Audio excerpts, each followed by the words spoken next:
es algo pequeño, hermano. No es lo mismo que venir aquí John MacArthur a enseñarles una enseñanza de que soy un lado de John MacArthur. O John Piper, otros grandes hombres de Dios, Spurgeon, hombres que en el pasado han entendido profundamente la palabra de Dios. Mas, sin embargo, aquí nosotros estamos estudiando introducción a la teología. Por ejemplo, incluso el libro donde estábamos trayendo estas clases, el libro de Teología Sistemática del teólogo Wayne Grudem, el libro se titula Introducción a la Teología Sistemática, porque él no profundiza en cada tema, en cada tópico, sino que resalta algunos aspectos importantes, pero él no comenta en el principio del libro que se han escrito artículos, innumerables artículos sobre cada uno de los temas de que se trata. Entonces, lo que nosotros hemos estado estudiando es un poco acerca de lo que es la teología. Por ejemplo, cuando hemos estado hablando de los atributos de Dios, si hablamos de la ira de Dios, hermano, no es lo mismo que yo le enseñe la ira de Dios como que se nos enseñara una persona, un erudito, un teólogo. Sería el nivel de conocimiento de Dios es muy grande. Cuando hablamos, por ejemplo, del amor de Dios, de la espiritualidad de Dios, de cómo es su ser, su espíritu, realmente estamos apenas estudiando un poquito de lo que es realmente esa doctrina. Para estudiar una doctrina a fondo, yo creo que nos tomaría demasiados meses, tan solo en un solo tópico, no podríamos salir de ahí. Entonces nosotros como iglesia nos surge conocer, aunque no profundamente todas las doctrinas, sino que por lo menos algunos aspectos de las doctrinas que son, para no quedarnos completamente ignorados o ignorando esos aspectos. Si hablamos del Espíritu Santo, ¿quién es el Espíritu Santo? Si hablamos de los ángeles, ¿quiénes son los ángeles? Si hablamos de Satanás, ¿quién es Satanás? Pues tener aspectos importantes, y después cada uno, y esa es la responsabilidad de cada alumno, cada creyente, de que en sus casas, hermano, ustedes se dediquen a estudiar la palabra de forma particular. Yo no sé aquí, por ejemplo, cómo dedican o cómo distribuyen su tiempo, pero por ejemplo, si usted tiene por costumbre mirar 4 horas de televisión, puede cambiar esas 4 horas de televisión. Escuche 4 predicaciones que duran 1 hora, mayormente una predicación o una enseñanza. Busque en el internet. Ahorita ya todo el mundo tiene acceso a internet. Realmente son pocos aquellos que se quedaron aislados. Yo, por ejemplo, particularmente en mi casa, si por alguna razón llegué temprano a la casa o fue un sábado y bueno, el sábado no trabajé, yo voy y me siento en la sala de mi casa, y a mí siempre me ha gustado la tecnología, y que no hay problema en usar tecnología. Usted puede traer Biblia electrónica si quiere, una tableta, eso no es un pecado. La Biblia ha venido de formato en formato, ha venido de piedras, luego vino en piedra, luego vino en papel, si ahora lo usamos electrónicamente, eso no puede ser un pecado. Pero me gusta usar la tecnología para beneficio espiritual. Algunas veces quienes han ido a mi casa han visto que tengo una tele muy grande, ¿qué mondanotas, hermano? La pasa viendo tele nomás. Yo tengo esa pantalla que me gusta, es múltiples servicios, y uso para tantas cosas esa pantalla. Para mí esa pantalla es mi monitor de la computadora. Tengo una computadora escondida ahí que todas las aplicaciones, todo lo que quiero ver, en lugar de estar ahí en esa pantallita y una comodidad del sofá, yo proyecto por un cable en esa pantalla grande todo lo que quiero ver. He visto infinidad de predicaciones, infinidad de estudios. Ahí mismo tengo la Biblia electrónicamente, sentado en la sala, uso un mouse que es inalámbrico, un teclado, y estoy moviendo todo, y puedo estar incluso estudiando, preparando un estudio, y después nomás imprimirlo. Ahora, yo sé que aquí todo el mundo hace uso de la tecnología. Todo el mundo trae teléfonos inteligentes. Si no tiene una computadora o una laptop en su casa, puede ingresar a ver videos en YouTube a través de su celular inteligente. Puede descargar aplicaciones donde puede escuchar estaciones de radio cristianas y buscar a los predicadores. Entonces, use la tecnología, hermano. Si ve 4 horas de televisión, cambie las 4 horas de televisión y escuche 4 estudios. ¿Sabe cuánto usted conoce del Señor? ¿Cuánto puede usted compartir con otros? No dice, pero ¿para qué quiero saber yo? Aquí no nos equivoquemos, hermano.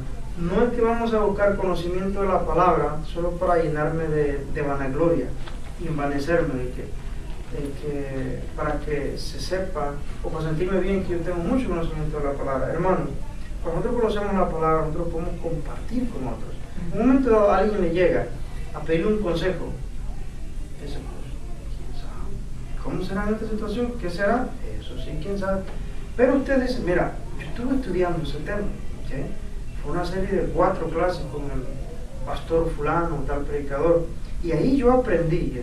Entonces usted, hermano, ayuda a la oveja, que es compañera suya del rebaño, a conducirse según la voluntad de Dios. ¿Para qué conocer la palabra de Dios? Para no salirnos de la voluntad de Dios, porque es en ella donde está expresada el deseo del corazón de Dios. Ahora, ¿qué vamos a estudiar hoy? Hablamos semanas atrás, cuando tuvimos la última clase, hablamos de la espiritualidad de Dios, que Dios es espíritu, ¿de acuerdo? Eso nos indica en la palabra, que Él es un espíritu. Y hablamos en esa clase todo respecto, no todo obviamente, pero lo que pudimos explicar acerca de que Dios es espíritu. Pero ahora, por ejemplo, y si Dios es espíritu, ahí sale otro atributo de Dios que es necesario estudiarlo, la invisibilidad de Dios, que es lo que vamos a estudiar hoy, que Dios es invisible. ¿Cuántos aquí han visto a Dios con los ojos físicos? ¿Cuántos han visto el rostro de Dios? ¿Cómo es Dios? Como dijo la vez pasada, ¿cuánto pesa Dios? ¿Cuánto mide? ¿Cuál es su altura? ¿Cómo existe Dios? Y es necesario no perdernos en lo que estamos hablando, hermanos, porque Dios es su manera de existir. No podemos nosotros conocerlo con las cosas que nosotros físicamente conocemos. Nosotros decimos, ¿de cuánto vamos a construir esta pared? Esta va a ser de 18 pies. Tenemos una cinta métrica que nos da las dimensiones. Y tenemos báscula para el peso. Tenemos nanómetros que nos dan presión de aire, el volumen de aire de las cosas. Pero a Dios no se le puede medir ni por presión, ni peso, ni medida. ¿Cuánto mide Dios? ¿Cómo es la apariencia de Dios? Nadie la sabe. ¿Quién ha visto a Dios? Según la Biblia, nadie ha visto a Dios. Pero el Hijo de Dios se le vio. Ahora eso es lo que vamos a estudiar acerca de la invisibilidad de Dios. ¿Cómo que Dios es invisible? Entonces, ¿cómo es que Dios se ha manifestado entonces? Porque hay cosas que vemos en la Biblia que se manifiesta Dios y Dios es invisible. Entonces, si lo han visto, entonces ya se conoce la apariencia de Dios, cómo se ve. Juan 1:18. Ahí empezamos con el primer versículo. Ahí Jesús, vamos a ver el versículo donde él dice que nadie jamás ha visto a Dios. Nadie, escuchen, nadie es absolutamente nadie. Todos estamos excluidos ahí. ¿Okay? Así que cuando una persona se levanta y dice, yo vi a Dios, y aquí yo le recuerdo haber mencionado a usted aquella mujer hereje, que si usted la ve ahí en sus predicaciones, esposa de un apóstol, obviamente, un falso apóstol. Dice que ella ha visto a Dios en diferentes manifestaciones y dijo una herejía tan grande la otra vez, porque sacó, dice que en el hebreo no sé qué, que la palabra Dios y que también está relacionado con mujer, algo femenino, y que significa el Dios, disculpando la palabra, uno aquí le parece ofensa, sé que tenemos diferentes países, el Dios de las tetas grandes. Entonces ella ha visto a Dios manifestado de esa forma. Se le ha manifestado como un Dios con unas tetas grandes. ¿Puede usted imaginar la herejía de esa mujer? Es mujer que viene, no sé, que ha venido a Memphis, pero anda batiendo por todas las iglesias y se le llenan las iglesias, y es herejía tras herejía. No solamente ella, su esposo hace la misma cosa. El otro dice que huele la sangre de Jesús. La huele, la primera vez está en una gran Guatemala, y ahí olí la sangre de Jesús. Luego vamos en el carro y hasta le pregunté a no sé qué, dice, oye, andas en tus días de menstruación o algo porque yo huelo sangre. No, dice, yo no, es la sangre de Jesús. O sea, ¿puede usted creer, hermano, esa tremenda herejía? Hay herejía tras herejía, herejía tras herejía. Entonces, por eso también la necesidad de estudiar la palabra de Dios para saber qué sí y qué no, cómo retener lo bueno, cómo desechar lo malo. Entonces, nadie ha visto a Dios, eso es un hecho. Que si alguien se levanta y dice, yo vi a Dios, y yo nomás, cuando yo quiera, yo lo veo. Oh, yo veo aquí, lo veo acá, lo veo, y Dios se ve así, y esta es la apariencia. No, hermano, tengamos cuidado. Juan 1:18. A Dios nadie le vio jamás. A Dios. El unigénito Hijo, ¿quién es el unigénito Hijo? Jesús. Que está, ¿dónde dice? En el seno del Padre. Está en lo más profundo del corazón de Dios, en la intimidad con el Padre. Él, o sea, el Hijo, le ha dado a conocer. Ahora, nadie ha visto a Dios, pero el Hijo de Dios sí le ha visto. Ahora, Cuando la Biblia habla de que nadie ha visto a Dios, está hablando en un sentido completo, exhaustivo, así que digamos, le conozco completamente como Él es, le conozco, no. Más sin embargo, vamos a ver más adelante, que en el Antiguo Testamento tenemos manifestaciones o teofanías de Dios, donde Él se ha manifestado, donde ha dado a ver parte de su gloria, ¿okay? Algo porque nadie verá el rostro de Dios, dice la palabra, y vivirá. Si alguien dice, oh, yo lo veo y todo, eso es como que sigue vivo todavía, hubiera caído desplomado, muerto. Nadie puede ver a Dios y vivir. Por eso Jesús dice, nadie vio a Dios jamás. Pero, y no vamos a adelantar, pero ¿cómo Jesús puede decir esto? Y no dice la Biblia que Moisés hablaba con Dios cara a cara como quien habla con un amigo. Y no luchó Jacob con Dios. Durante toda la noche estuvieron luchando. Y no estaba en el encinar de Mamre, Abraham, con Sara, estaba ahí en la cocina y llegaron 3 varones y era Dios. Y habló y comió, ¿no? O sea, son varias cosas que ver. Vamos a hablar de la manifestación y la teofanía de Dios también. Pero ver a Dios como Él es, Dios el Padre, nadie lo ha visto. Nadie puede ver el rostro de Dios y vivir. Pero, si nadie puede ver a Dios y conocerle de esa manera, ¿cómo es que el Hijo sí puede? ¿Cómo es que también la palabra dice que las cosas profundas de Dios, el Espíritu Santo, el Espíritu de Dios sí las conoce, hasta lo más profundo de Dios? ¿Por qué? Porque estamos describiendo la Trinidad. Número 1. ¿Quién conoce completamente al Padre? Jesús, porque Él sí le ha visto y está en el seno del Padre. ¿Por qué? Porque el Padre y Jesús son uno mismo, son la misma persona. ¿Cómo que el Espíritu Santo conoce hasta lo más profundo de Dios? Porque el Espíritu Santo es Dios mismo. Entonces, el Padre conoce al Hijo, el Hijo conoce al Padre, el Padre conoce al Espíritu Santo, el Espíritu Santo conoce al Padre, todos ellos 3 se conocen entre sí porque estamos hablando de una misma persona. Yo sé que para nosotros es imposible sacar la cuenta matemática. ¿Cómo es posible que Dios pueda ser 3 personas y a la vez sea una persona? ¿Cómo es que puede ser un solo Dios y no 3 dioses? Si nosotros llegáramos a decir, hermano, que Dios es 3 dioses, que existen 3 dioses, nosotros nos hemos alejado de la doctrina verdadera. Si nosotros negásemos la deidad del Hijo de Dios y decir que Jesús solamente es un ángel, un enviado de Dios, el Hijo de Dios, pero no Dios mismo, también nos hemos alejado de la verdadera enseñanza, de la verdadera doctrina. Si llegáramos a decir que el Espíritu Santo no es Dios, nos hemos también alejado de la verdadera doctrina. ¿Cómo es posible que Dios pueda existir en 3 personas y a la vez ser un solo ser? No hay una explicación ni científica, ni natural, no la hay. No se puede concebir. Más sin embargo, nosotros somos espíritu y somos carne. ¿Cómo que usted, siendo espíritu, siendo un alma, metido en un cuerpo físico, pueden ser 2 a la vez y a la vez es uno? ¿Cómo es eso posible? ¿Quién nos puede explicar eso? Nadie nos puede explicar. Ahí tenemos una manifestación de que somos también hechos a la imagen de Dios. En ese sentido nos parecemos a Dios. Es algo inexplicable, es un misterio. Juan 6:46.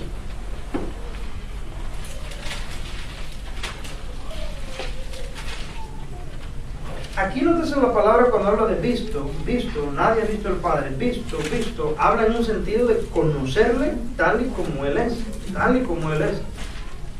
no que hayan visto parte de la gloria de Dios. Jesús, hermanos, no conoce parte de la gloria del Padre, ¿okay? Jesús no conoce ciertos aspectos del Padre, Jesús conoce completamente al Padre. Él, antes de encarnarse, vivió en una gloria completa con su Padre. Juan 6:46, no que alguno haya visto al Padre, sino aquel que vino de Dios, este ha visto al Padre. ¿Quién vino de Dios? Jesús. Cuando Jesús, hermanos, se declaró y se declaraba hijo de Dios, y con estas palabras, que él conocía al Padre y que nadie le había visto, sino que solamente el que ha venido del Padre, Jesús mismo estaba diciendo en esencia, yo soy Dios. Yo soy, nadie usted lo ha visto, nadie lo conoce, pero yo sí. Eso, hermano, eso chocaba con los judíos. ¿Cómo que tú, siendo un hombre carpintero, un humano, que tienes igual las mismas, los mismos rasgos físicos que nosotros, puedes decir de ti mismo que eres Dios? Los judíos intentaban apedrearlo. Jesús le dice, bueno, muchas buenas obras he hecho entre vosotros, por cuál de todas ellas me apedreáis. O sea, mencióname una de las buenas obras por la cual me quieres apedrear. Y los judíos le responden, no por ninguna buena obra te apedreamos, sino porque tú, siendo hombre, te haces Dios. ¿Por qué? Porque él decía que el Padre y él eran lo mismo. Y Jesús hacía declaraciones que era claro, evidente, de cuando él decía ser hijo de Dios, es que él era Dios mismo. Entonces, no erramos, hermano, con doctrinas heréticas que hasta el día de hoy existen y van a seguir existiendo. Denominaciones como, por ejemplo, solo Jesús, que no entienden muy bien la deidad de Jesucristo, que la Trinidad no existe. Doctrinas testigos de Jehová, donde el Hijo no es Dios, y hasta ciertas doctrinas que se llaman cristianas, que no creen que Jesús es Dios. Entonces no podemos errar en eso. Jesucristo mismo es Dios. Ahora, ¿cómo sabemos, además, otro versículo que nos habla, en 1 Timoteo 1:17, que Dios es invisible? Invisible, nadie lo puede ver. Por tanto, dice 1 Timoteo 1:17, al Rey de los siglos, inmortal, ¿okay? O sea, nunca muere, Dios nunca muere. ¿Cuántos escucharon la canción vieja esa mundana de Dios nunca muere? De Macedonio Alcalá. Todas las mañanas que yo trabajaba en la carpintería, cuando llegué aquí a México, que llegué a México, perdía Radio Ambiente, y las dos canciones que nunca quitan de la radio, empezando a la mañana, es como su credo: Los caminos de la vida y Dios nunca muere, de Macedonio Alcalá. Pero no sé quién la canta ahí. Que por cierto, la canción Dios nunca muere es oaxaqueña, quedó como orgullo oaxaqueño, Macedonio Alcalá era oaxaqueño. Pero Dios nunca muere, ese canto, tenía razón. Mundano, secular y todo, pero Dios dice que la vida en su prisa nos conduce a morir.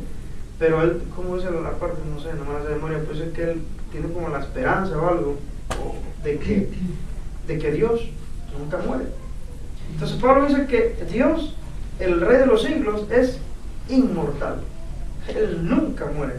Pero además es invisible. Invisible para nuestros ojos humanos. Al único y sabio Dios sea honor y gloria por los siglos de los siglos. Amén. 1 Timoteo, en el mismo libro, capítulo 6, versículo 16, el único que tiene inmortalidad, que habita en luz inaccesible, a quien ninguno de los hombres ha visto ni puede ver.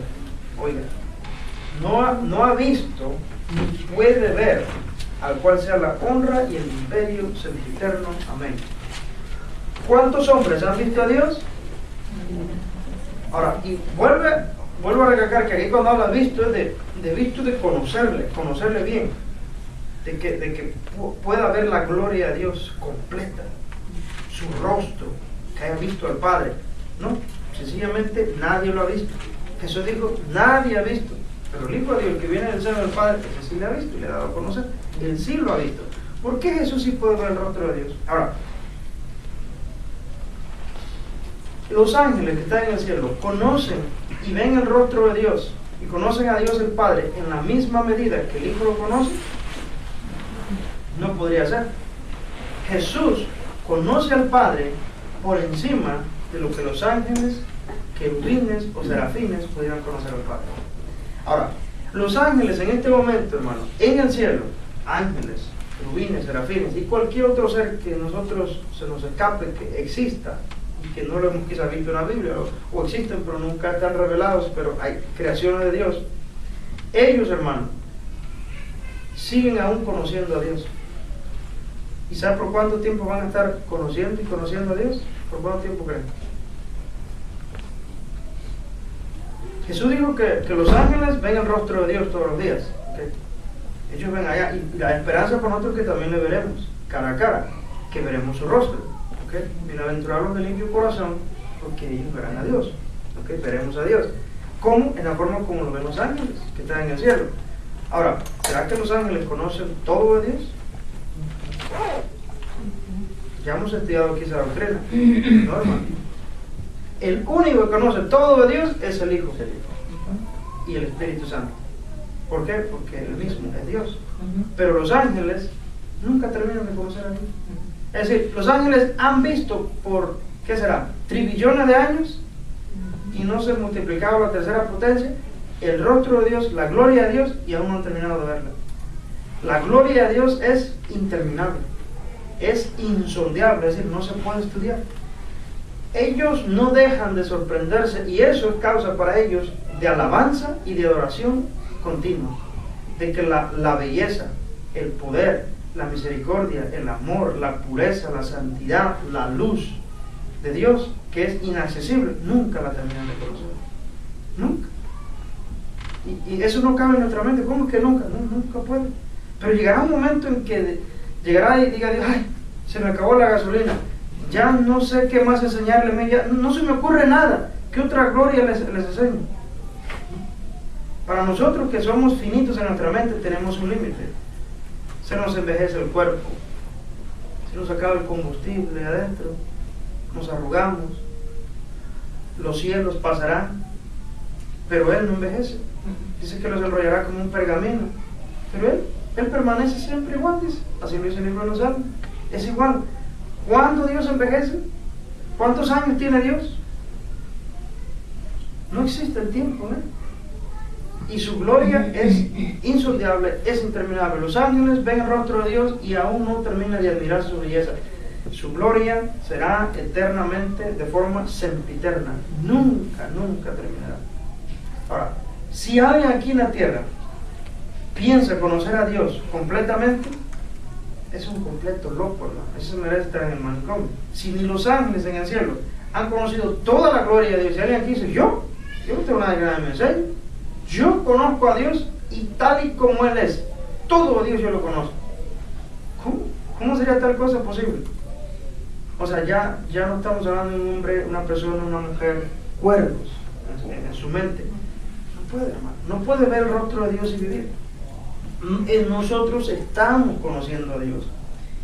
Y por nuestro pecado, que aún existe en nosotros, en esta naturaleza corrupta, en este cuerpo inmortal, tenemos obstrucciones para ver la gloria de Dios. No podemos conocer a Dios de una forma perfecta. ¿Por qué razón? No sé si hermana, por la razón del pecado.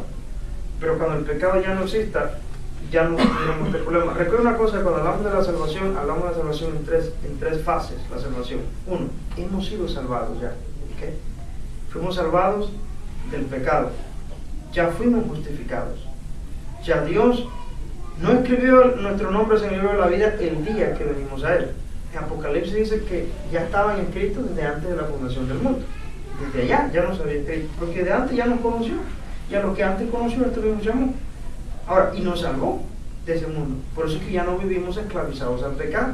Es por eso que venimos a la iglesia, es por eso que queremos conocer a Dios, es por eso que nos queremos esforzar en buenas obras, es por eso que buscamos a Dios en oración, a través de la palabra, a través de cualquier cosa espiritual que envuelve o que está involucrada en el cuerpo de Cristo, porque ya hemos sido libertados del pecado.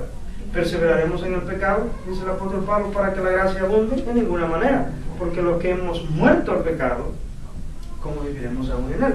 Si ya nosotros ya morimos al pecado. Eso no significa, primero Juan, que no tenemos pecado, porque ahí es donde se cuelan las sectas perfeccionistas, que somos perfectos, hemos sido salvados del pecado, estamos siendo salvados, ¿por qué? Porque Dios nos está perseverando, Él nos está preservando en santificación, nos está santificando cada vez más. De modo que si alguna persona no está en un proceso de santificación, sus pecados no le han sido perdonados todavía, aún siguen sus pecados todavía. Ahora, también la Biblia nos habla de una salvación futura. Está hablando de la misma salvación, pero se va cumpliendo en fases. El día cuando nuestra redención sea completada, porque en Efesios nos dice que ya fuimos sellados para el día de la redención, el día que Cristo venga y nos reclame como propiedad suya y nos lleve, el pecado, la presencia del pecado será quitada de nosotros. Usted ha pensado, bueno, digamos, si usted duda todavía si es algo, que yo llego al cielo, ¿y qué si en el cielo le fallo a Dios? ¿Usted le ha dado ese temor de que estando en el cielo, allá en el cielo, cometa un pecado y se venga hasta abajo? ¿Ha pensado en eso? Yo sí he pensado en eso. Bueno, ¿y qué si en el cielo yo cometo un pecado? Ahora le pongo esto, haciendo un pequeño paréntesis para el estudio. ¿Satanás era perfecto? antes de caer?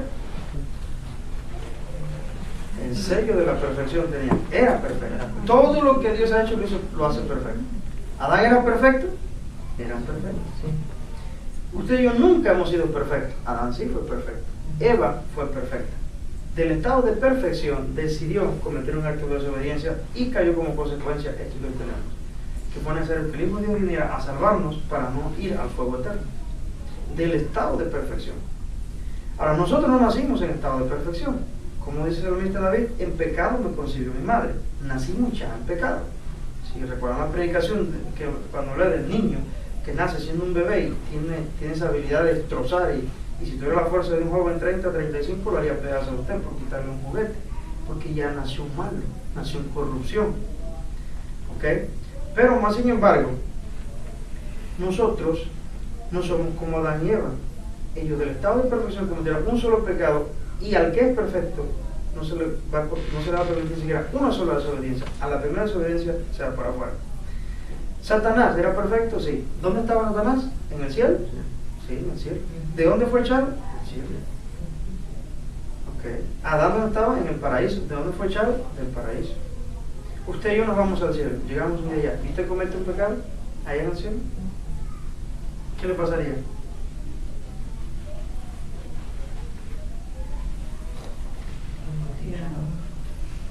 Sería echado del cielo y tendría el mismo destino que Satanás. Pero yo le tengo una buena noticia: si verdaderamente es un hijo de Dios. Porque si usted no es hijo de Dios, usted ni siquiera sueña en eso, pues. Él se va a la tienda de juguete y mira, cuando yo ando manejando esa bicicleta, no, no te la vamos a comprar, no es tuya. Para ti no, se la vamos a comprar a aquel niño. Okay. Bueno, si usted es hijo de Dios, mira una cosa: en el cielo usted no va a pecar. En el cielo es imposible que usted peque.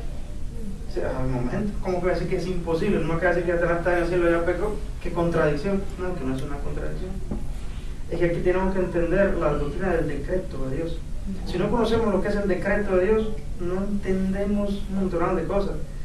Nos vamos por nuestro pensar, a mi percepción. Es que lo que ha pasado, hermano, hasta este día y lo que aún está por pasar, ya Dios ya lo decretó. Dice, ¿cómo es eso? Dios decretó desde antes de la fundación del mundo que nuestros nombres están escritos en el libro de la vida, y ni había hecho la tierra todavía, y ni había hecho al hombre, y ya nos había escrito en el libro de la vida. Y no habíamos venido a la existencia. Fue decreto de Dios. ¿Qué decretó Dios? ¿Saben que cuando muchos tropiezan y muchos se chocan con las dos corrientes doctrinales? Que si yo no puedo creer como que cristianos que piensan que Dios... Bueno, ¿quién puso el árbol del fruto prohibido del conocimiento del bien y del mal en el huerto? ¿Lo puso el diablo o lo puso Dios? ¿Ves que no lo puso el diablo? El árbol del fruto prohibido lo puso Dios, no el diablo. Ahora, ¿Dios sabía que iba a comer de ese fruto Adán? ¿Lo sabía? Claro que lo sabía.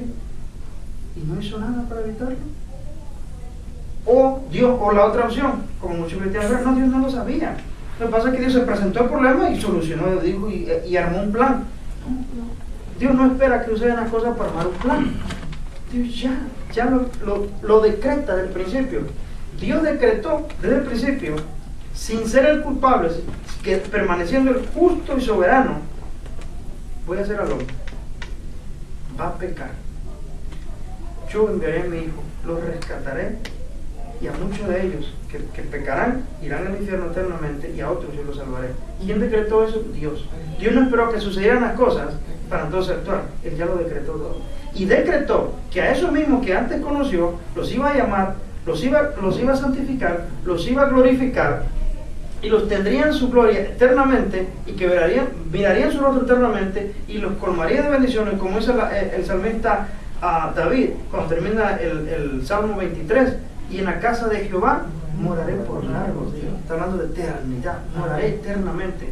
No hay un solo versículo que hable de los hijos de Dios, una vez llegados allá, que sean echados fuera. ¿Por qué no va a suceder eso? Porque Dios ya lo decretó. Y lo de Satanás, Dios también ya lo decretó. Dios decretó todo el principio que haría ese ser perfecto, hermoso, y que desobedecería y sería echado al infierno eternamente. ¿Se me entiende? Entonces Dios es, una parte de Dios es buena y la otra es mala. Ahí es donde erramos mucho, momento. A ellos sí les digo, cuiden mucho su boca. ¿Por qué razón? La razón es que nosotros, estando en una condición de pecado que estamos, no tenemos un parámetro justo para determinar qué es justo y qué es injusto de lo que Dios hace. Cuando el apóstol Pablo dice en Romanos que Dios dice, yo tendré misericordia del que yo quiera tener misericordia y me compadeceré del que yo quiera compadecerme. De modo que no depende del que quiere ni del que corre, sino del que Dios tiene misericordia. Entonces el apóstol Pablo se adelanta a hacer una pregunta que muchos días de hoy se hacen. El arminiano suele hacer esa pregunta. Entonces Dios es injusto. Y el apóstol Pablo entonces dice, ¿y hay entonces injusticia en Dios? Y él procede a explicar, oh hombre, ¿quién eres tú para que alterques con Dios? Esta es la respuesta. ¿Quién eres tú para que alterques con Dios? No conocemos la mente de Dios. Sus pensamientos son más altos que los nuestros. Sus caminos son más altos que los nuestros. Entonces, todo, hermano, todo lo que Dios hace, entonces todo lo que Dios hace, hermano, es perfecto y es bueno. Si Dios en el jardín del Edén puso el árbol, que es del conocimiento del bien y del mal, eso quiere decir que era bueno. Cuando Dios dice que hizo esto, hizo aquello, y vio que Dios era bueno, y luego último eso y terminó, lo vio todo bueno, era bueno. ¿Cómo puede decir que es bueno si entre esas cosas que hiciste pusiste un árbol que tenía conocimiento del bien y del mal, que era el pecado, que brotaría muerte? Tú mismo Dios lo pusiste ahí. Ahora, ¿podríamos entonces que Dios es culpable? ¿Es malo? No, hermano. Nunca lo que Dios hace es malo. Cuando nosotros entendemos esas cosas, hermano, ya no nos es tan difícil entender la doctrina de la predestinación, que es donde muchos cristianos relinchan, brincan, dice ese Dios es racista. Yo he escuchado predicadores que no se miran la boca. Ese Dios es un Dios racista. ¿Cómo es que Él elige quién salva? No es Dios racista. Dios elige a quien salva soberanamente a quien Él quiere y no tiene que esperar que alguien le dé un consejo para decir a quién salvar. Si Dios deja que el pecador sea arrastrado por su pecado y termine en el infierno, Dios es justo. Si Dios no hubiera enviado al Hijo a morir por nosotros y hubiera dejado que nosotros completamente nos fuésemos al infierno eternamente, Dios sigue siendo justo. Es justo. Justicia, perfecta justicia de Dios. Pero ¿qué si Dios dijo? No dejaré que todos vayan al infierno, mostraré misericordia al que yo quiera mostrar misericordia de él. De modo que si usted está aquí sentado y es un hijo de Dios, según la Biblia, es un elegido de Dios. Usted es un elegido de Dios, no es escogido. ¿Cómo hay cristianos que tienen este problema? Esos cristianos dicen que es un elegido de Dios. Entonces si tú no eres un elegido, entonces tú eres cristiano. Porque la Biblia nos habla de los escogidos de Dios una y otra vez. Dice que ciertas cosas tienen que acontecer, porque si no acontecieran, entonces nadie sería salvo. Pero por causa de los escogidos, estas cosas tienen que pasar. ¿Por causa de quién? De los escogidos de Dios. De lo más vil y menospreciado de Dios, lo más vil y menospreciado del mundo, escogió Dios para avergonzar a los sabios. Entonces, cuando entendemos los decretos de Dios, ya no tenemos problema de otras doctrinas que deben ser más fáciles. Ese es el problema, que cerramos la Biblia para darle lugar a nuestras percepciones, a nuestras imaginaciones, y nosotros nos hacemos nuestra propia religión. ¿Okay? Esto creo de Dios, esto me gusta, entonces así creo yo, así lo voy a predicar, así lo voy a enseñar. Y nosotros, hermano, no tenemos derecho para pararnos en un púlpito a enseñar mi opinión. Yo tengo que predicar la palabra. El mensaje no es mío, el mensaje es del Señor. La palabra no es mía, es del Señor. De modo que yo no tengo derecho para alterarla, ni quitarle, ni ponerle, ni dar mi opinión. La Biblia dice de sí misma que ella no es de interpretación privada. De modo que yo no puedo sacar un versículo y decir, hermano Cain, ¿para usted qué significa este versículo? Oh, para mí este versículo quiere decir esto. Hermana Dora, ¿y para usted qué quiere decir este versículo? Para mí el versículo quiere decir, y entonces la hermana dice, y para mí quiere decir, respetémonos unos a los otros, que haya unidad. La hermana cree así, el hermano cree así, la hermana cree así, tengamos esa perfecta comunión entre nosotros y no nos molestemos unos a los otros. Un momento, el enemigo también es astuto. ¿Cómo pueden tener cada uno su propia interpretación privada? No es interpretación privada la Biblia, gracias hermana. La Biblia significa lo que en su contexto totalmente quiere decir. No es de interpretación privada. Entonces, cuando estudiamos doctrinas de los decretos de Dios, que Dios ya todo lo decretó, podemos tener paz y seguridad. usted puede tener la seguridad que el día que llegue al cielo usted ya no va a pecar ahí. ¿Por qué? Porque ahí se completa su salvación ya, la redención completa. En la presencia del pecado es quitado. Mire, y ahí se juntan las tres facetas de la salvación. Fuimos salvados del pecado, ¿okay? Ya no somos esclavos del pecado, ¿okay? Ahora, si usted es esclavo del pecado, usted aún no ha sido salvado, ¿okay?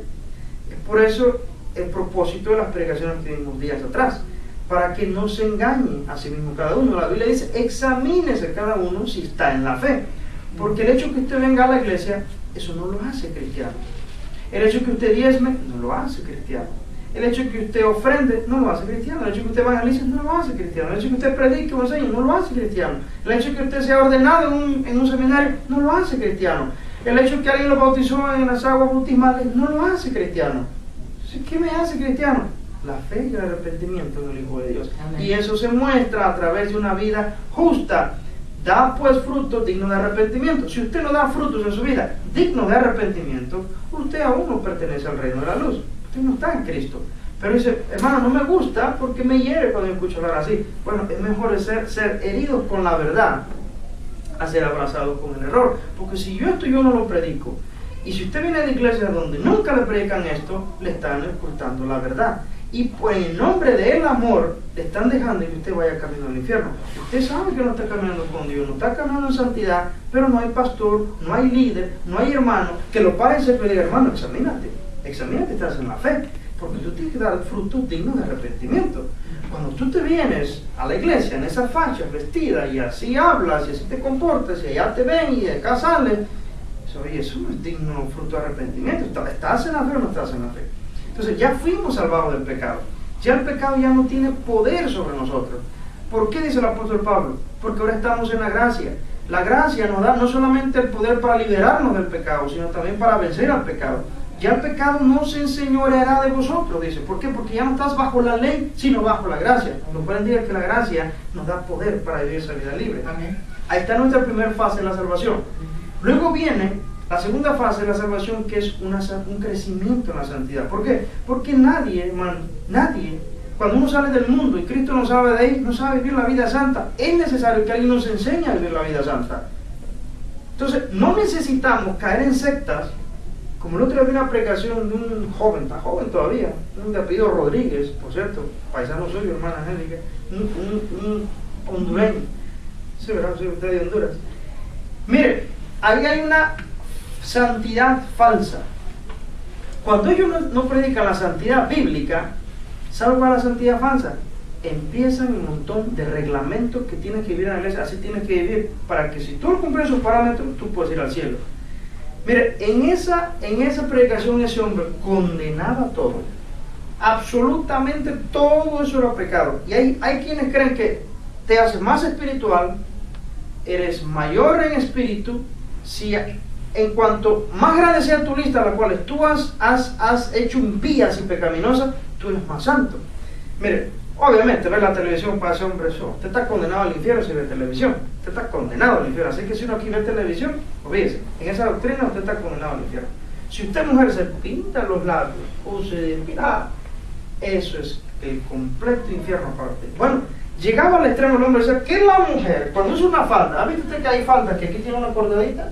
Sí. Unas cortaditas aquí, bueno, eso es pecaminoso. Él le tiene un significado a cada cosa. ¿Sabe qué significa eso? Dice, ¿qué será? Que ha perdido su virginidad espiritual.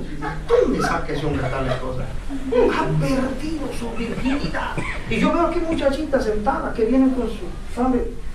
Imagínense, cosas, hermanos, totalmente tontas, poniéndole cargas a la gente, culpabilidad, que sientan culpables de pecados que no son pecados. O que si la mujer se corta el pelo, o que si se pone un pantalón, y un montón de cosas que no son bíblicos, o que están en la Biblia sacados totalmente del contexto. Eso se llama sectarismo, hermano. Esa no es la santidad bíblica. ¿Okay? Esa santidad humana generada por el hombre para atarte. Y en esa iglesia las mujeres estaban sentadas de acá y los hombres de acá. No se pueden sentar juntos. Eso es un pecado. No, y la lista es larga de cosas que para ellos es un pecado. Es santidad falsa. La santidad bíblica es totalmente diferente. La Biblia no te da un reglamento, mujer, así la falda, tantos centímetros abajo de la rodilla. El Espíritu, la libertad que tiene en el Espíritu le da a sentir la convicción de aquello que refleja la gloria de Dios o no en su vida, aquello que provoca o no provoca, pero no es una serie de reglamentos. Ok, ahora, si el hombre no pudo cumplir los mandamientos de Dios y a todos le falló, y luego el hombre saca otra lista de reglamentos y no puedes cumplir esto, tú mismo te condenas al infierno. ¿Sabes? Mayormente en esa secta una cosa que sucede es que muchas personas se vuelven locos y terminan en el manicomio. ¿Por qué? Si usted, por más que se esfuerza, se está autocondenando al infierno, se le van a fundir los cables del cerebro, se le funde, ya no da y termina loco. O sea, si me estoy autocondenando, todo es pecaminoso. Todo lo que como es pecaminoso, toda la televisión es pecaminosa, no puedo rentar una película porque es pecaminoso, no puedo ir al cine porque es pecaminoso. Y yo no estoy diciendo que todas las películas son buenas. Yo no estoy de acuerdo en que el cristiano se la pase viendo películas todo el tiempo. Yo no estoy de acuerdo en eso. En que se la pase viendo televisión todo el tiempo. En que se la pase en Facebook todo el tiempo, hablando de cosas que no tienen sentido. Hay cosas que son muy pecaminosas. Hay cosas que no son en sí un pecado, pero usted las puede convertir en un pecado al hacérselas para usted mismo un ídolo. Entonces, esa es la segunda fase de la salvación. La última fase es la quitar de nosotros completamente el pecado. Hoy batallamos con cosas pecaminosas en nuestra vida, pero el día que estemos allá, el pecado ya no tendrá presencia en nosotros y ahí se culmina nuestra salvación. Entonces, ahí, hermanos, ya no tenemos que preocuparnos si tendré la capacidad de pecar, es que ya no pecaremos. ¿Por qué? Que ya Dios ya lo decretó. Ya lo decretó, que nos haría bien, nos daría su misericordia, que su enojo, su ira, dura solo un momento, pero su misericordia dura toda la vida. Dice que vamos a tener cuerpos glorificados. Yo imagino que es cuando el pecado va a ser quitado, ¿verdad? Correcto. Por lo mismo que nuestros cuerpos serán glorificados, ya no tienen la capacidad de pecar. ¿Cuáles son las probabilidades de que pequemos? Las mismas probabilidades que tiene el Hijo de Dios de pecar, porque Él nos ha dado su naturaleza a nosotros. ¿Cómo va a ser eso? Ya Dios lo decretó. Entonces, si usted llega al cielo, y de hecho, si usted ya fue conocido de parte de Dios de antes de la fundación del mundo, Dios le llamó y Dios le santificó, tenga la certeza completa de que usted va a llegar a ese lugar. ¿Por qué? Porque Dios ya lo decretó. Hermano, pero en mi iglesia enseña otra cosa diferente. Mi iglesia dice que me tengo que cuidar. Bueno, esa es la opinión. Esa es la opinión. La Biblia no dice eso. La Biblia dice que nada me separará del amor de Cristo. Y que de las ovejas del Padre, no. Jesús dijo que no perdería ni una. Dios ya lo decretó. Ahora, 1 Juan 4:12. Otro versículo dice que nadie jamás ha visto a Dios. Seguimos hablando de la invisibilidad de Dios. Nadie ha visto jamás a Dios. Si nos amamos unos a otros, Dios permanece en nosotros y su amor se ha perfeccionado en nosotros. Okay. Creo que eso es suficiente versículo. Nadie ha visto a Dios. Es que si alguien dice, yo le conozco a Dios, yo lo he visto, yo lo conozco completamente, se le salieron 3 tornillos de la cabeza. No, nadie conoce a Dios. No lo conoció Moisés, no lo conoció Abraham, no lo conoció Jacob, no lo conoció José. Solamente el unigénito Hijo de Dios, el que desciende del seno del Padre, porque Él es el mismo Dios, Él le ha dado a conocer. Él sí conoce al Padre. De los demás, en el Antiguo Testamento vieron manifestaciones o teofanías de Dios, pero nadie conoce a Dios. Si no, sería una contradicción. Imagínense que yo diga, a ver, Moisés vio a Dios en el Antiguo Testamento, pero Jesús dice que nadie ha visto a Dios. No, esa Biblia es una completa contradicción. Esa Biblia de los cristianos no sirve, tiene contradicciones por todos lados. No, que no está hablando de eso. Cuando dicen que no conoce a Dios, no le conoce exhaustivamente, no le conoce totalmente. Algunas manifestaciones visibles de Dios. Mira, Éxodo 33:11, el versículo que ya mencionamos. Y hablaba Jehová a Moisés cara a cara, como habla cualquiera a su compañero. Okay. Y él volvía al campamento, pero el joven Josué, hijo de Nun, su servidor, nunca se apartaba de medio del tabernáculo. Dice que Moisés hablaba con Dios cara a cara, como quien habla con su compañero. ¿Cómo Dios se manifestó ahí a Moisés? Algunos dicen, bueno, era la persona de Jesucristo. Hay misterios encerrados ahí exactamente como es. La Biblia nos habla de algunas cosas que no se detiene demasiado a explicarnos. Dice que miraba a Dios cara a cara, pero es obvio que no en el sentido que nosotros estamos hablando, que conocía a Dios el Padre y se ponía a hablar así como estamos hablando. ¿Por qué? Porque En mismo Éxodo 33:20, el Señor Jehová le dice a Moisés: no podrás ver mi rostro, porque no me verá hombre y vivirá. Entonces, ¿qué era lo que miraron acá? Y de alguna manera era una manifestación de Dios, y se usa la expresión cara a cara, pero él no conocía a Dios, porque el propio versículo lo rectifica: no podrás ver mi rostro, eso no te lo dejo ver, porque no me verá hombre y vivirá. Ahora, más sin embargo, tenemos las analogías de Dios, ¿okay?, en la Biblia. Por ejemplo, ¿qué es una analogía? Es tomar alguna cosa para representarla con algo, para representar a través de eso a otra cosa. Como Dios es invisible y no tenemos una forma de Dios, de cómo es Dios, les decía en las clases pasadas, a veces cuando imaginamos a Dios al Padre, nos imaginamos un hombre grandote, tipo Santa Claus con una barbota blanca, así. Ese es el Padre, ese es el Padre. ¿Quién nos dijo que ese es el Padre? Bueno, yo así me lo imaginaba, le digo, porque una vez vi un retrato católico que el Padre era un señor gordo así, tipo Santa Claus con una barbota blanca, y al lado estaba el Hijo Jesucristo con cabellera larga, y el Espíritu Santo una paloma blanca. Para mí ese era Dios, así lo imaginaba, el Padre, Dios, es un así, tipo Santa Claus, pero ese no es Dios. ¿Cuál es la forma de Dios? No sabemos. ¿Cómo se ve? No sabemos. ¿Qué color de pelo tiene? No tiene, que no tiene pelo. Bueno, ¿y las manos cómo son? No, es que no tiene manos. ¿Y los pies? No tiene pies. Ah, entonces, ¿qué es? ¿Qué es entonces? ¿Es una burbuja? Que no es una burbuja. Ah, entonces a mí me gustaría existir, yo soy mejor así como estoy. No, es que nuestra manera de existir no es mejor la manera de existir de Él. Bueno, es más gloriosa su manera de existir, hermanos, que nosotros no la podemos comprender. ¿Cómo es que Dios puede existir sin existir así como yo existo? Y Él puede ser, no sé, completo y perfecto en eso. Recordémonos que Él, siendo invisible, nos hizo a nosotros, que somos tangibles. Nos tocamos, Él nos hizo a nosotros. Y si esto tiene gloria, ¿cuánto no será el autor de la misma gloria? O sea, ¿se da cuenta? Si usted puede ver belleza en la naturaleza, en el ser humano, bueno, yo sé que la única belleza aquí es el que está hablando, porque no hay muchos hermosos, ¿verdad?, de bello rostro, pero toma este rostro como un buen ejemplo de belleza. Si Dios hizo belleza, ¿cómo no será la belleza del propio autor? Entonces no se imagina que si Dios existiera en una forma invisible para nosotros, en otra manera de existir, Él supera todo lo que se llama hermosura. Él es el bello de bellos, el propio autor, hermano. Es como que si la computadora se le hace inteligente, pues ¿cuánto no será el que la hizo?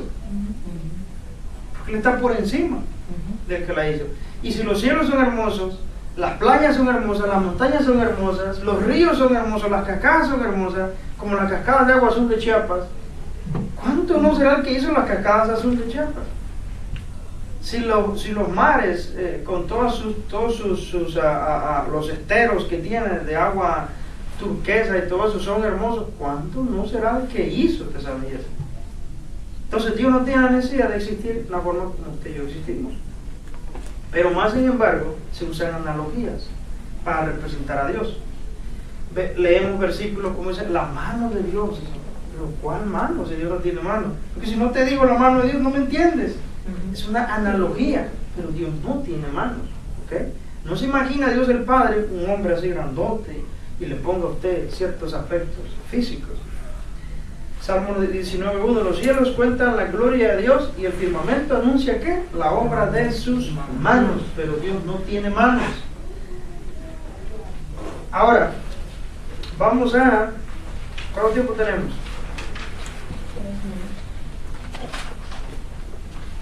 Me quitaron el reloj de la pared, eso quiere decir que el tiempo es aquí, sin límite. No, yo sé que algunos disfrutan estudiar la palabra, pero hay quienes no disfrutan la palabra. Tristemente yo no puedo hacer mucho. Hay quienes ya se quisieran, ya quiero terminar. Pero no, hermano, tenemos que buscar las minas que hay en la palabra de Dios. Las teofanías en el Antiguo Testamento. Miren, cómo Dios, de alguna manera, se manifestaba al hombre sin manifestarse completamente su gloria. ¿Por qué? Porque se lo hacía, lo fulminaba. No podían resistir, no podían ver su rostro.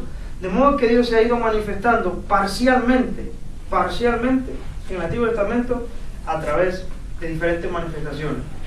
a través de un ángel, a través de alguien que parecía un varón, pero no es la esencia completa de Dios. Génesis 18, 1:32 no lo vamos a leer porque no nos alcanzaría el tiempo. Está sentado Abraham, está bien caluroso un día y está bajo la sombra de un encinar, y ve a lo lejos 3 varones que se van acercando. Como él ya conocía a Dios, se paró y dijo: ahí viene Dios.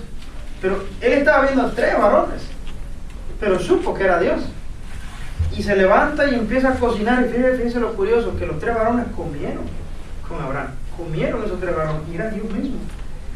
Y le dijo Dios, dice: al año que entra por esta fecha vendré porque concebirá tu mujer Sara. Y Sara estaba ahí, estaba escuchando y se rió. Ustedes ya conocen la historia. Y el Señor le dice a Abraham: ¿pero por qué se rió Sara? Sara dice: no, yo no me reí, no, sí te reíste. Pero vino a darle profecía que al año que vendría por esa fecha ella iba a concebir. Y de ahí se levantaron 3 varones y se fueron. Lo curioso es que cuando usted lee la historia se refiere como 3 varones y a la misma vez se refiere como una sola persona, refiriéndose que era Dios. Eso es una teofanía. Dios se manifestó sin manifestarse en su gloria completa.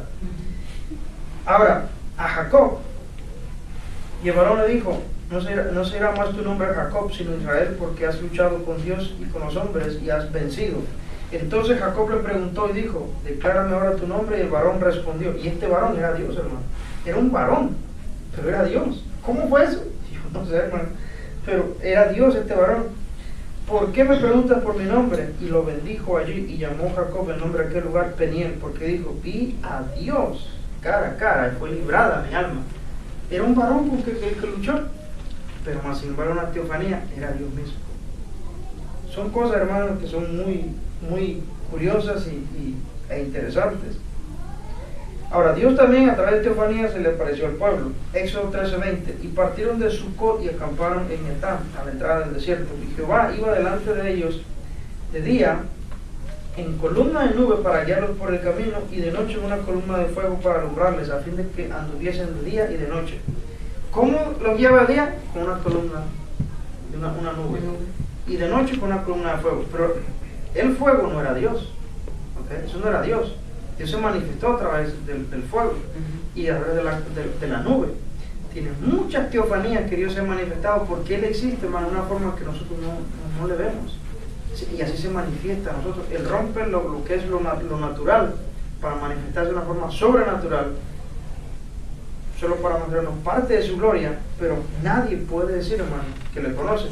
Ahora, vamos para terminar ya el estudio. Eso no se nos da todo el tiempo aquí. Si Dios se nos ha manifestado en diferentes, yo sé que hay muchos más versículos que ahorita por razón del tiempo no podemos estudiar, donde Dios se ha aparecido aquí y allá, y se le apareció aquí el ángel de Jehová, y pues vamos a hablar de Dios mismo ahí. ¿Cuál sería la manifestación más grande del Dios invisible para el hombre?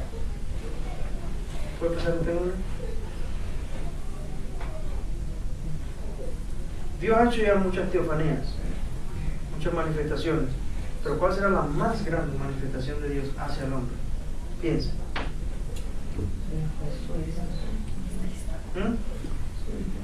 Su hijo. ¿Quién da más?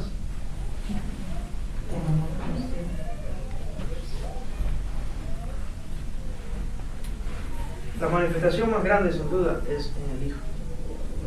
Dios se manifestó, se encarnó en Jesucristo. Y esa fue la manifestación, la teofanía, o por encima, bueno, de hecho es que no es una teofanía, es más grande que una teofanía. No se puede considerar a Cristo una teofanía. Cristo es la manifestación del Dios invisible. Él es la gloria, la manera visible del Dios invisible. Es la manifestación más grande que hemos tenido, que hemos recibido de Dios. Dios haciéndose hombre.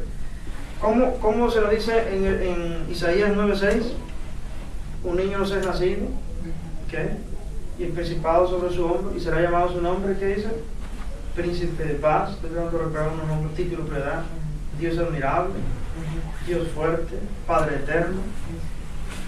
Ese por lo menos es el príncipe de paz. Está hablando del niño que nacería, sería Dios mismo, Dios fuerte, príncipe de paz, Padre eterno. Ahora, y cuando llega el ángel le dice a María y a José, le dice, llamará su nombre Emmanuel, que significa Dios con nosotros.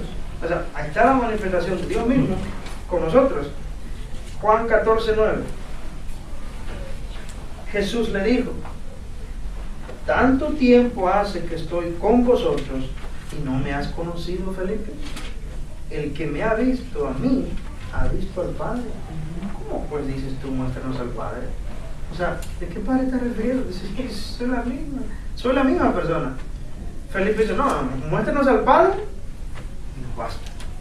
Entonces la respuesta del Señor, tanto tiempo hace que estoy con vosotros.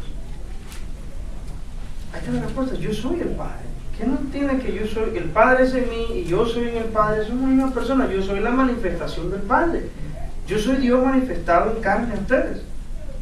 Entonces, en el Colosenses 1:15 dice, si no da tiempo de buscarlo, solo escúchelo, Colosenses 1:15, Él es la imagen del Dios invisible, el primogénito de toda la creación. ¿Qué es Jesús? La imagen del Dios al que nosotros no podemos ver, porque es invisible. Entonces, Él es la imagen de ese Dios invisible. Es la manifestación de Dios más grande que hemos tenido. Hebreos 1:3. El cual siendo, oiga, el resplandor de su gloria, la imagen misma de su sustancia y quien sustenta todas las cosas. ¿Quién sustenta todas las cosas? Jesús. Con la palabra de su poder, la palabra de Jesús está aquí. Habiendo efectuado la purificación de nuestros pecados por medio de sí mismo, se sentó a la diestra de la majestad en las alturas. Pero aquí el versículo, la parte importante es que Él dice que es el resplandor de su gloria y la imagen misma de su sustancia.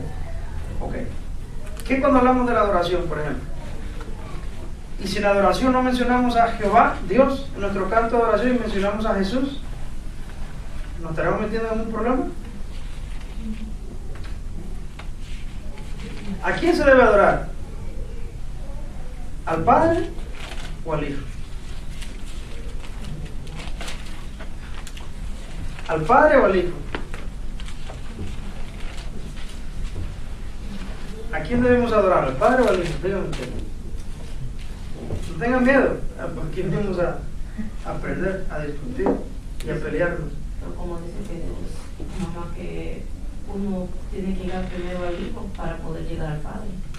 O sea, a los dos. A los dos. ¿A quién debemos adorar nuestra adoración? ¿Al Padre o al Hijo? Al Padre en cierto. ¿Ah? Hermana Sonia, ¿a quién? Dios. Hermano, si usted adora al Hijo, usted está adorando al Padre. Si usted está adorando al Padre, usted está adorando al Hijo. Usted no está adorando a diferentes personas. Al Hijo porque Es la misma persona. ¿Por qué? Porque Él es la imagen de su sustancia. Él es el resplandor de su gloria. Jesús es el Padre. Entonces, si nuestro canto cantamos Jesús, Jesús, Jesús, Jesús, y bueno, pero aquí, ¿por qué no menciona a Jehová? Jesús es el Padre. Si le damos adoración al Hijo, estamos orando la misma, no estamos orando a dos diferentes personas. No es que si oramos al Hijo se enoja al Padre. No, hermano, es el mismo Dios. Jesús es el Padre. Yo sé que entender la Trinidad a veces no es un asunto fácil, pero vamos a pasar por esa clase. Ya hace tiempo, años atrás la dimos, pero es necesario que nosotros entendamos la Trinidad, porque muchos lo van a atacar a usted. Nos llaman a nosotros trinitarios, somos trinitarios. Un verdadero cristiano tiene que ser trinitario. Una persona que no es trinitaria no es un verdadero cristiano. No, que yo veo una donde solo Jesús, solo Jesús. No, solo Jesús, y ahí todo es Jesús. No hay tal cosa como que un Dios de tres cabezas. No, que Dios no es un Dios de tres cabezas. Dios es un solo Dios. Okay, tres personas. ¿Cómo lo sabemos? Ya vimos que el Hijo es Dios. Hay muchos versículos. Cuando los judíos lo querían apedrear, dijo: no te apedreamos por ninguna buena obra, sino porque tú siendo hombre te hace Dios.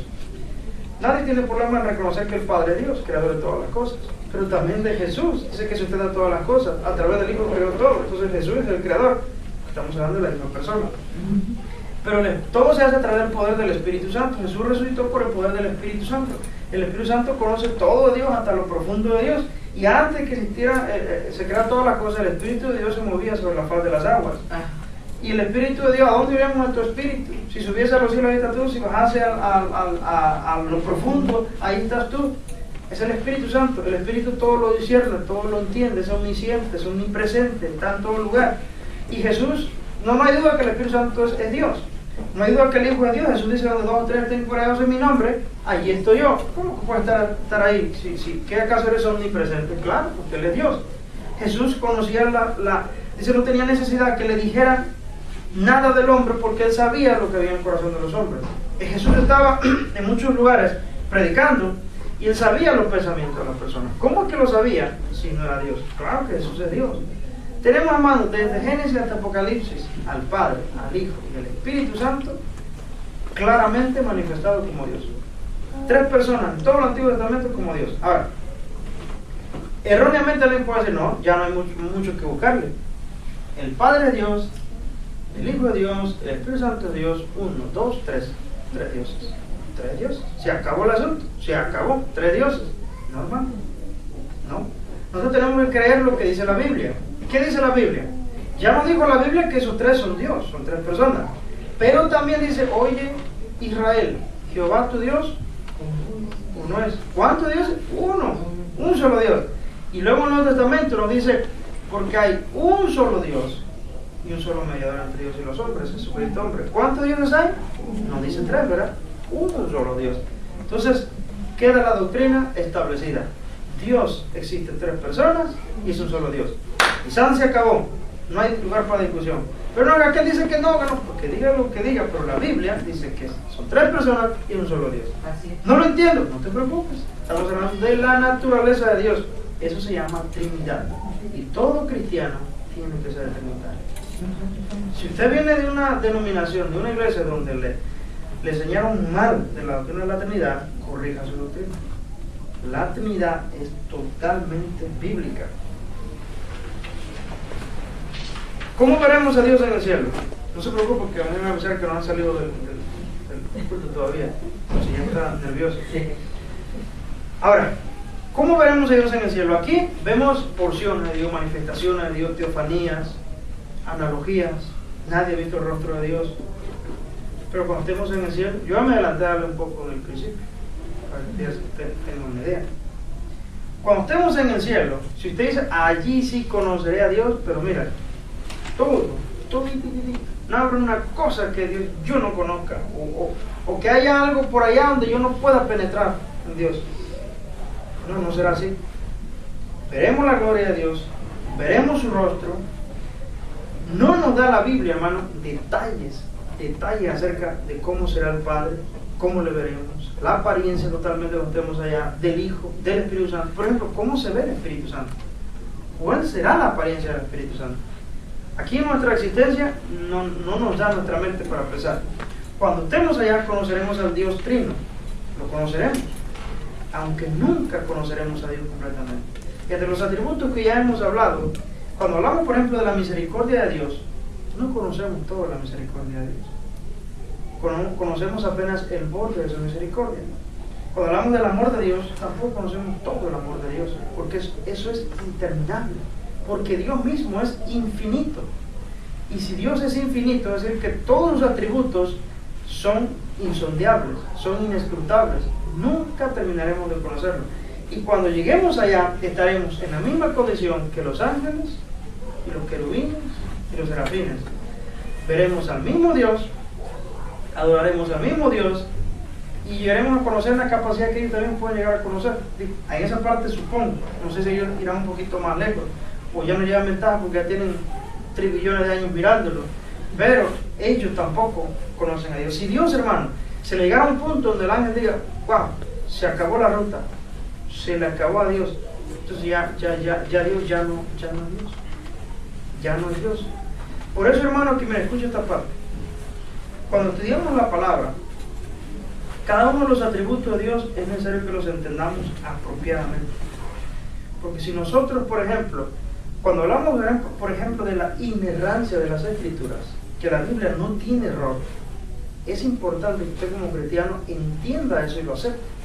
Si usted dice, no, yo creo que Dios es infalible, que Dios no se equivoca, pero yo creo que su palabra sí puede tener error. ¿Usted tiene idea de lo que está diciendo? Que Dios no se equivoca, que Dios sí es infalible, pero las cosas que Él ha dicho, en esas se ha equivocado. Si nosotros no tenemos una cosa en la Biblia donde aparentemente hay una contradicción, ténganlo por seguro que es usted y yo los que nos hemos equivocado, porque la Biblia de principio a fin es infalible.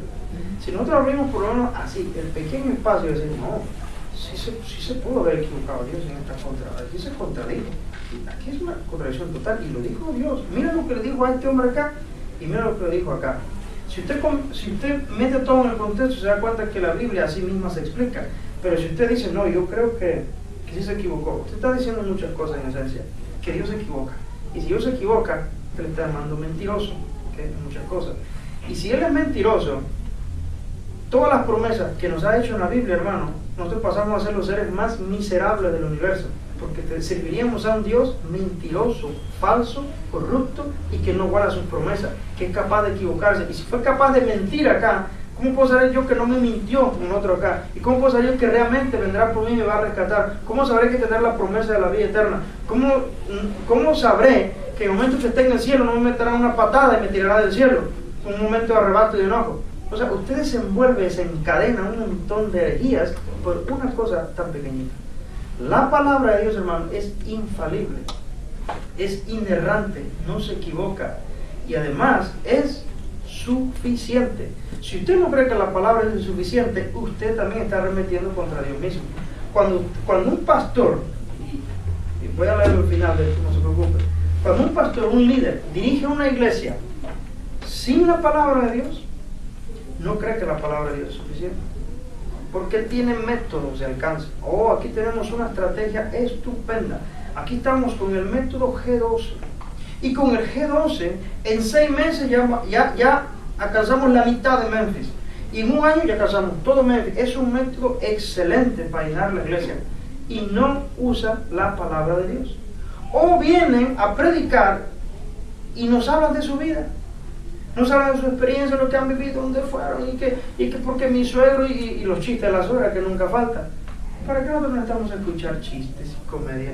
Yo necesito que tú me hables la palabra de Dios. Lo que pasa es que yo no creo que la palabra de Dios es suficiente. Al no creer que es suficiente la palabra, entonces yo tengo que entretener a la iglesia. Cuando la iglesia busca entretenimiento es porque la palabra de Dios no es suficiente. Para muchos de ustedes podría ser también sin darse cuenta que la palabra de Dios no es suficiente. Usted preferirá una iglesia donde la alabanza sea pum, pum, pum, pum, y buenísima y todo, y los testimonios, y el canto especial, y un montón de cosas, pero llega el momento de la palabra de Dios, una indiferencia bárbara. ¿Por qué? Está bien todo, pero la palabra no. Esa es Biblia. ¿Cómo está eso, hermano? ¿No debería ser esto lo más importante para usted? ¿No es el alimento? La Biblia nunca dice que el alimento es el canto, el testimonio, el canto de la ofrenda, o la ofrenda misma, el diezmo. ¿Qué dijo Jesús? No solo de pan vivirá el hombre, sino de toda palabra que salga de la boca de Dios. Entonces, yo me explico cómo es que un pastor puede llevar una iglesia sin predicar la palabra. Eso no significa que no abren la Biblia, aunque uno llegue al descaro de no abrirla. ¿Okay?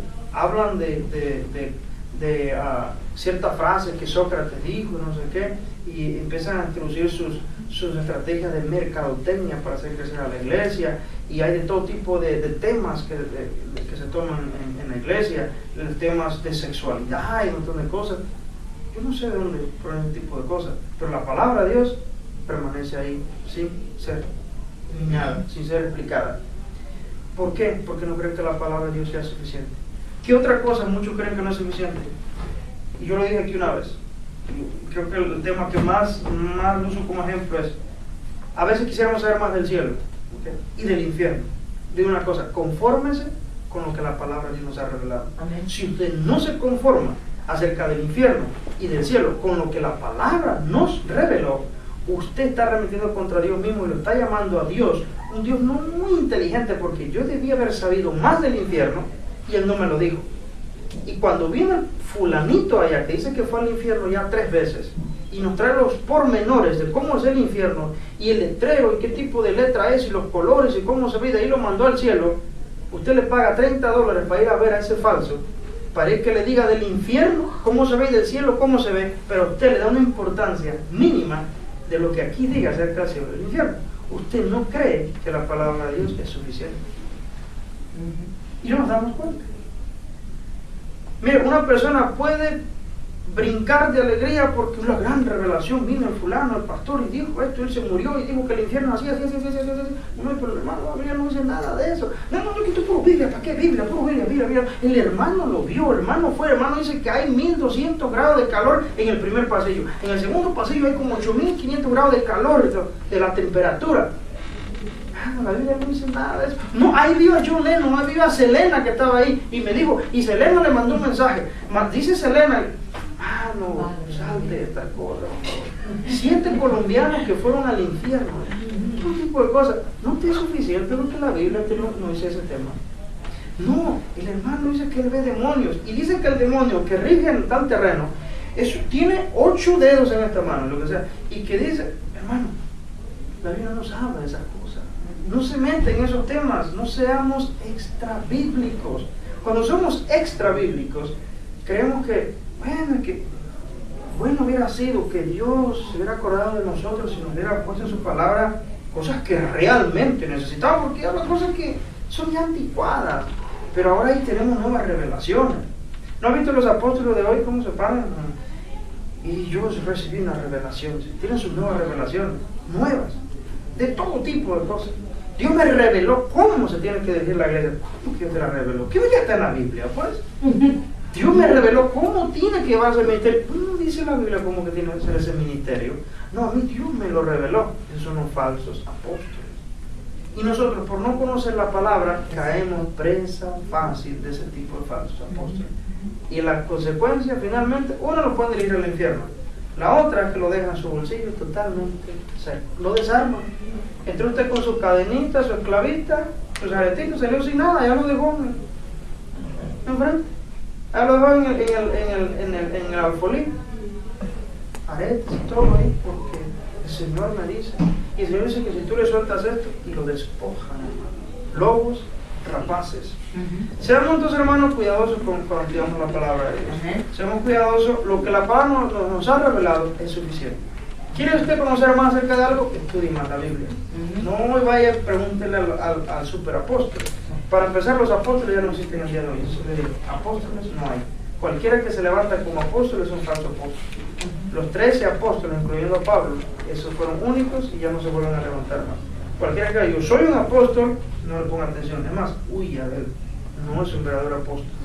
Y si quieren otra ocasión, y de hecho vamos a tener que hablarlo este miércoles que viene en el libro de Efesios, porque cuando dice, y algunos constituyó apóstoles, vamos a pasar por cada uno. ¿Qué es un apóstol? Si existe en el día de hoy, ¿qué? Y que es un pastor, que es un maestro, que es un evangelista, que es un profeta. Y el primero que viene por la lista es un apóstol. Así que si está interesado en saber si los apóstoles en el día de hoy existen, yo les recomiendo venga a la clase. Además, una cosa, estudie. No solamente porque el hermano Juan lo dijo, estudie, porque el hermano Juan se puede equivocar. ¿Okay? Yo no soy infalible, pero yo estoy comprometido con la verdad. Y una cosa que yo he estudiado en el tema es que los apóstoles el día de hoy ya no existen, hermano. ¿Cómo veremos a Dios en el cielo? Le voy a leer, hermano, lo que el autor del libro de Teología Sistemática, Wayne Grudem, dice al respecto. Dice: no podremos ver, por lo menos con nuestros ojos físicos, el ser espiritual de Dios. No obstante, la Biblia dice que veremos a Dios mismo. Jesús dijo: bienaventurados los de limpio corazón, porque ellos verán a Dios. Mateo 5:8. Por supuesto que podremos ver la naturaleza humana de Jesús, pero, dice él, no es claro exactamente en qué sentido podremos ver al Padre y al Espíritu Santo, o la naturaleza divina del Hijo de Dios. Tal vez no sabremos la naturaleza de este ver hasta que lleguemos al cielo. Aunque lo que veamos no será una visión exhaustiva, es decir, completa de Dios, será una visión completamente verdadera, clara y real de Dios, porque dice, veremos cara a cara cara a cara, como dice en 1 Corintios 13:12, y lo veremos tal como Él es, como dice 1 Juan 3:12. Entonces, en conclusión, vamos a llegar al cielo. ¿Cómo se manifestará Dios a nosotros? Totalmente diferente a como se ha manifestado aquí. Pero no será un conocimiento completo. Porque si nosotros llegamos a... se lo pongo así, tendríamos que convertirnos nosotros en dioses, Dios mismo, para llegar a conocer a Dios completamente. Para poder llegar a decir, como dice el Espíritu Santo, que hasta lo más profundo de Dios lo conoce el Espíritu. Y nosotros nunca llegaremos a Él. O sea, si usted piensa que al llegar al cielo conocerá a Dios completamente, no será así. ¿Por qué razón? Porque no se puede, es imposible. Es imposible que usted conozca toda la gloria completa de Dios, porque su gloria es mayor. Y una cosa, que un efecto que surge aquí en esta vida, en esta existencia que nosotros estamos, con el pecado aún en nosotros, una cosa que sucede cuando nosotros nos acercamos más a la luz, ¿sabe qué es lo que sucede?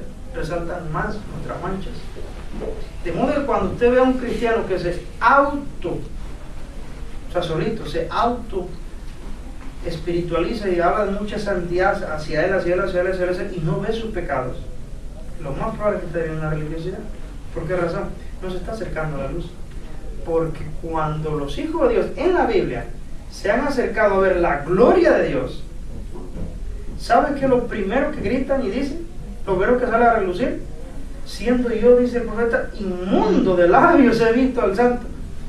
¿Cómo es que usted, viendo la gloria de Dios, como dice, se acerca a Dios, no salen a relucir sus pecados? Cuando usted ve a esos falsos ministros hablando mucho de la gloria de Dios, se habla mucho de la gloria, yo vi la gloria, sentí la gloria de Dios, sentí la presencia de Dios, sentí de la presencia de Dios, viste la gloria de Dios, pero no caíste postrado en arrepentimiento y en el mugreo de tus pecados. No, porque resulta que muchos de ellos creen que no tienen pecado. Muchos se analizan y dicen, pero ¿de qué me podría arrepentir yo? ¿Qué podría yo entregar al Señor? Si, por más que me analizo y me examino, o sea, no sé, ya no veo nada en mí que yo tenga un defecto. Ese es un ciego espiritual. Nosotros, hermanos, cuando nos acercamos a buscar a Dios en su palabra y buscamos a Dios en nuestra intimidad, lo primero que sale a resaltar es nuestra impureza ante la gran majestad y la santidad de nuestro Dios. Y cuando algunos experimentan cosas que dicen sobrenaturales, y no caen postrados en un arrepentimiento por la mugrosidad de su pecado, no están experimentando a Dios de la Biblia. No están experimentando. No voy a entrar en el tema. Nomás le doy lo tiro al aire. Hay un predicador en la República Dominicana, Cuba, no sé dónde. Me gusta una cosa que dice porque él se esfuerza en la sana doctrina. Unas cosas creo que se queda corto, pero sí dijo una cosa que tiene razón. Él es pentecostal, y aún siendo pentecostal, era una cosa que denunció y no está de acuerdo en eso. Cuando hay manifestaciones de Dios y cae de espaldas, le doy la razón en parte, porque sí es bíblico que una persona caiga cuando está ante la presencia de Dios en arrepentimiento, pero nótese que en la Biblia todos los que caen hacia el frente en adoración, postrados en arrepentimiento. Y lo opuesto sucede con los demonios, que son expulsados detrás y caen de espaldas. Lo cual me puso a empezar a unas cosas, que no todas las manifestaciones que a veces no ocurren realmente ocurren siendo genuinas de Dios. Si usted es desplomado detrás y tirado de espaldas, es como si fuera recibido un rechazo de Dios y ser tirado de espaldas. Y el que cae postrado delante de Dios cae hacia el frente en arrepentimiento y adoración, postrado en adoración. No voy a entrar en el tema porque hay mucho tela de cortar de ahí. No quiero decir totalmente falso esto y totalmente falso esto, no, pero cuando los que han caído en la Biblia no caen de la manera como hoy vemos, que se van de espaldas. Terminamos ahí, hermanos. No sé si alguien tiene una pregunta.